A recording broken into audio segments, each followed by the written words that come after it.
Good morning. Good morning to you. Good morning. No. Hi. I love you. I love you. Come on. Up. There he is. That's my boy. This is bad. Josh, this is bad. We're being bad. I know you are so bad.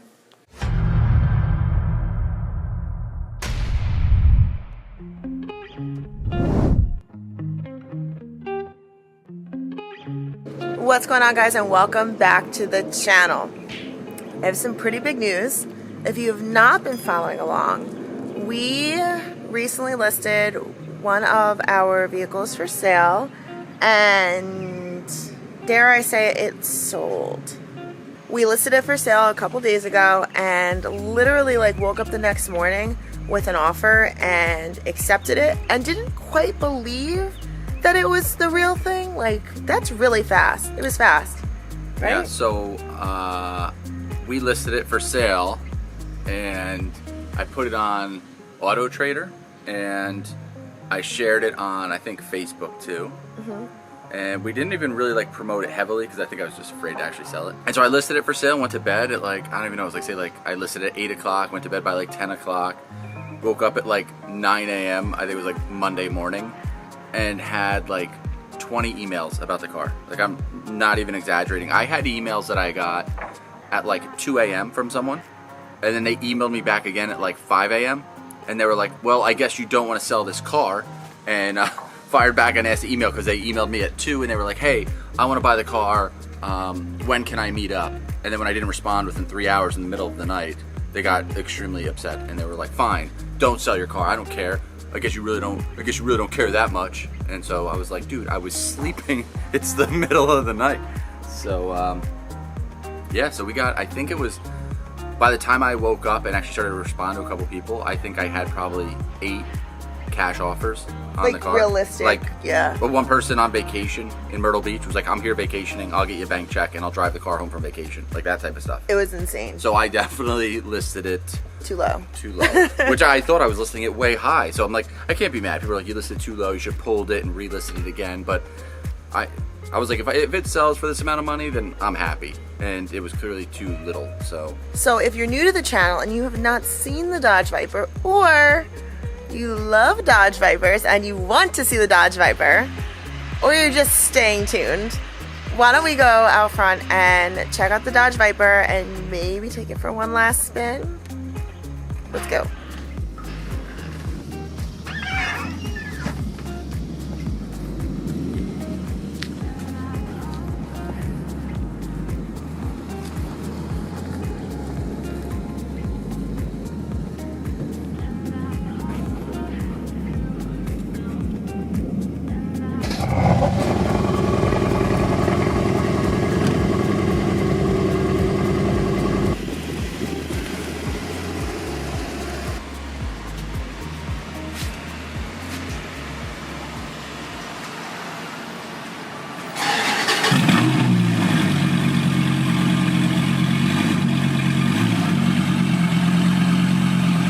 So if you guys don't remember, I can't drive a stick shift. So I love this car, first of all. Selling this car is very challenging because I know this was Chris's dream car. Yeah, so it's kind of nostalgic, but... So it's a 2015 Viper GTC, which is the SRT is the base model of the Vipers. And then the GTC is the next step up, where you can kind of customize it a little bit more. This has the Laguna interior with the Alcantara and Napa leather seats, and the stereo's upgraded. It's a 1,000-watt stereo with 14 speakers. It's the loudest stereo I've ever had in a vehicle. Well, reasons we bought it. Okay. Well, I remember what made me really finally pull the trigger was, do you remember we went to Montreal? Yes.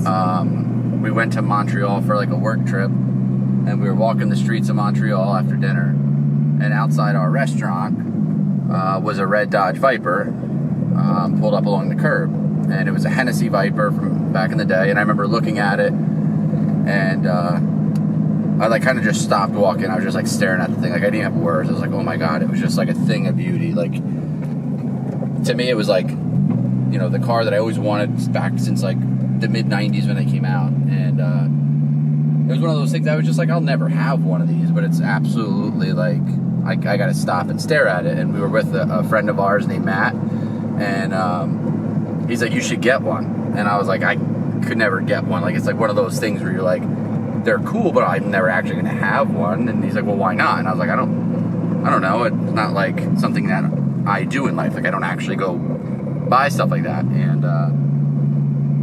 you know, I was like, maybe someday I could afford one. And he was like, no, you can afford one. He's like, you know, just tell yourself that and buy it. Like, you'll buy one. Just know that you'll buy one. And it's like, put that thinking, you know, when you look at like a bigger perspective, like you put that thinking in your head of like, when I buy it, like I am going to buy it, and this is what I'm going to buy, and this is the color I'm going to buy, and tell people you're going to buy it, and eventually you'll buy it. And that's literally what happened. So shout out to Mindset Matt. Yeah, so Matt probably, I don't even know if he realizes how much the he impact kind of forced me to do this. And you know, I just don't think it's fair because I don't think he paid one car payment and he made me get this car.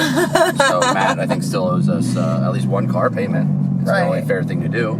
Right. And he still has yet to drive the car.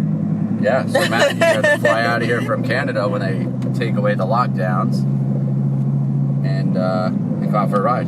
But you only have probably a couple more days because, well, it's sold, so. So we've had the car for almost 2 full years, right? Yeah, it's almost 2 full years. Yeah, so we did have it for a while. Yeah, we had it all through COVID. We got it before COVID. And it was cool because we got to document the whole process on, like, there's a lot on both of our YouTube channels, yours and mine. Yeah. Like when we actually bought the car, when it arrived, you know, anything that was done to the car, just taking it out for like date nights, whatever. We pretty much documented every time we ever took the car out, and people like loved the videos. We loved making the videos. So, you know, and also shout out to our friend Alone. Yeah, he had the Dodge. He had a white Viper, and I remember when I texted him. This is when I started looking at cars, and I said, "Hey, man, I remember on Instagram you posted, you know, a while back. I was like, you had a Dodge Viper, right?" And he's like, "Yes." And I said, I'm actually considering buying one. What are your thoughts, your feedback, and all this type of stuff? And he was like, "Are you available for a phone call?" And I was like, "Yeah." He's like, "Because I need you to hear my voice when I talk to you about this car." Oh my gosh, I remember that. So he called me. We talked all about cars, and he gave me like a full education on it. And you know, and he pretty much was like, "Definitely buy this car." So he had a big, and I was sending him cars that I would find, and he would give me his input on different vehicles, different years, which ones to get, what to look for, and so he helped me in the actual buying process too, which was really cool. Yeah, so those guys helped me out. Yeah, and I think what's awesome about this car is that they're so rare. Like, a lot of people, and I get this all the time, and it's one of my pet peeves, when people are like, "Why don't you buy a Corvette?" And it's like, well, with the Viper, there's like the base model SRT, which is still an insane vehicle. It's an 8.4 liter V10, naturally aspirated, all engine, you know, 640, 660 horsepower, whatever it is. And the Corvette, you can get a base model Corvette. I think even right now, like, you get a base model Corvette for like 60 grand, or you get like a Z06 for like 140 grand, and they look identical when they're side by side. Where when you have a Viper, whether you have an SRT Viper or you have the, you know, GTC, they are both like top end cars. Right. So even the base model's insane. So the other big statistic, and I don't know how accurate it is, but it's something along the lines of Corvette makes more Corvettes in 1 year than there's ever been of Dodge Vipers made from 94 until 2017. And again, I've heard that statistic from many people. I've never actually sat down and Googled it to make sure it's true, but I think it's got to be, because when you drive around, count the amount of Corvettes you see in a day, count the amount of times you see a Dodge Viper in a year, and I guarantee, I mean, the numbers are going to speak for themselves. You're going to see maybe, I feel like, 1 Viper a year, and you'll probably see 100 Corvettes a day. It's just insane. And so to me, you know, people talk about the American supercar. Is it a supercar? Stuff like that. And the Viper, hands down, absolutely is. It's like a halo car. You don't really see it.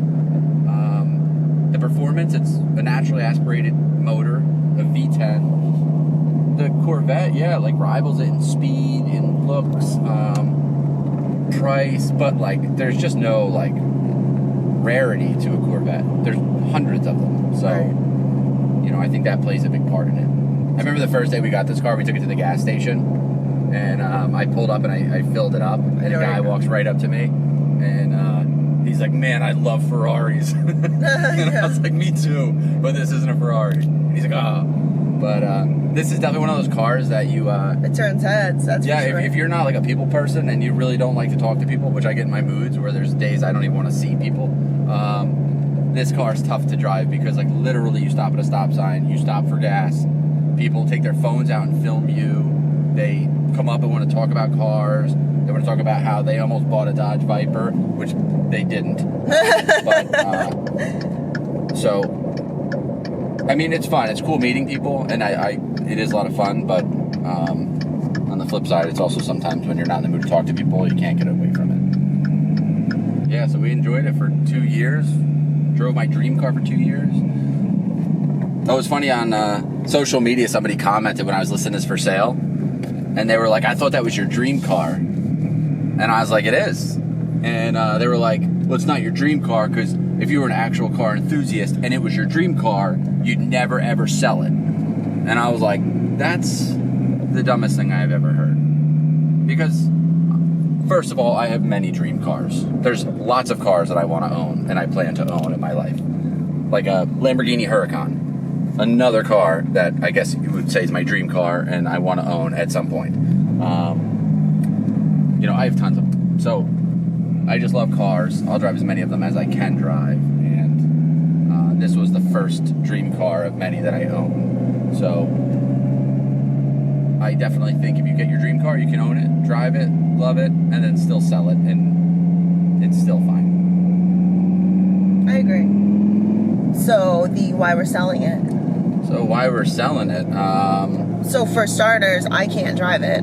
Yeah. And like, we did film that, if you didn't see that video. We did film it. And like, don't comment and tell me that I just have to like learn or just have to try or I'm doing it wrong. I'm not even kidding, not tall enough to drive this car properly. The clutch is so far. Like, my left foot goes all the way. Like, I wish I could push my seat back a little bit more. Like, when I drive, I wish... Like, I have a longer tour, so I wish I was a little farther away from the steering wheel. But my foot, I have to really reach my left foot all the way and like extend my toes when I shift. We even had Katrina. Katrina drove it, and she can drive a stick. She is about 5'2". Yeah. And she was sitting. She had the seat all the way up, and she was sitting like off the back of the seat. She pulled on the steering wheel to try to get her feet to reach the clutch. So we had gone whatever, like around the block. We drove it for maybe 5 minutes, just me and her. And we got back to the driveway, and she was like wiping her brow and was like, "I can't drive this car." Like it was that uncomfortable for her to drive it. Cool experience, but not comfortable for her. You have to be like the perfect height and the perfect, I guess, body width to fit in the seat and like to drive. And you know, if you have a long torso, it's not good. If you have short legs, it's not good. It's challenging. Yeah. So I could not drive it. Especially like, to be fair, learning how to drive a stick shift on a 700 horsepower car. Probably not the smartest thing to do. Yeah. But it was fun to watch. It was fun to watch. It was fun to make that video too. It got a lot of comments. It was fun to deadlift this car. Come on.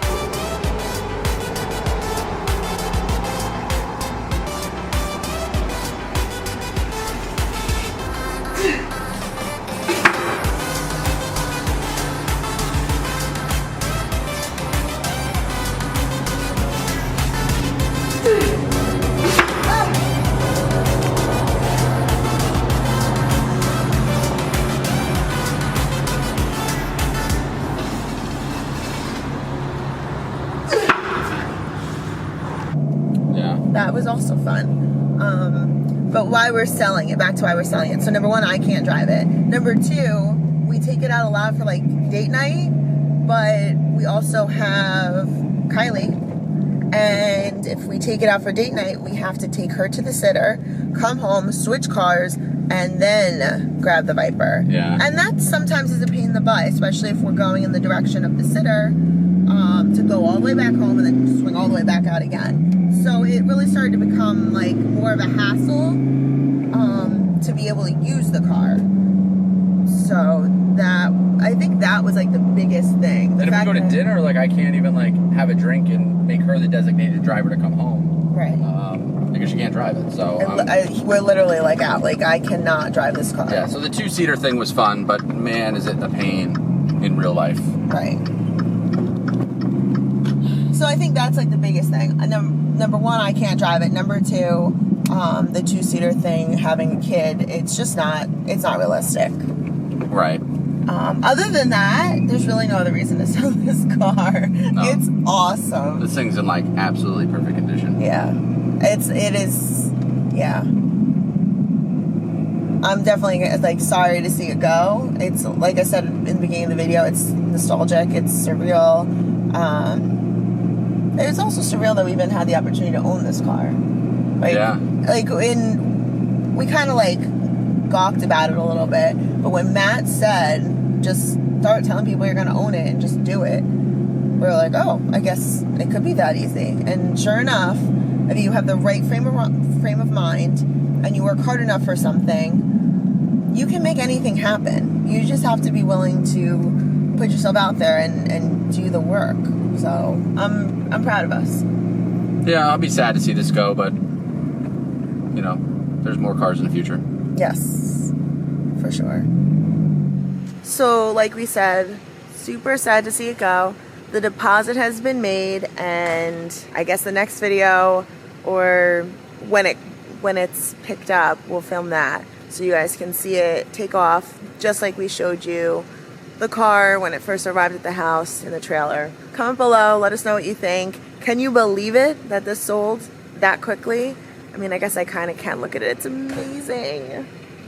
Alright guys, if you're not doing so already, make sure you subscribe to the channel so you don't miss anything. Like the video, and I will see you guys next time.